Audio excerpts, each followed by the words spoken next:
Hello and welcome back to the channel HardReset.Info, and today I will show you how to set up your payment method on eBay.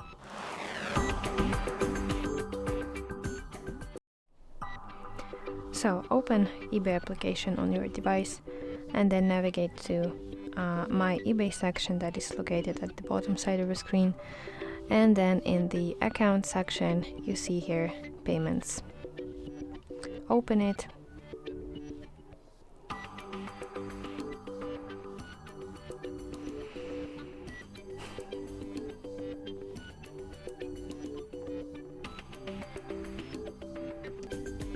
And here press button Add Cards and Accounts, and here basically enter your card details. So it is card number, expiration date, security code, and your first and last name.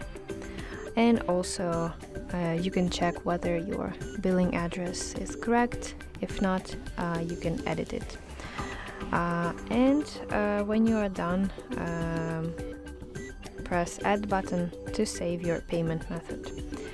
And your payment method will be set up and ready to be used on eBay.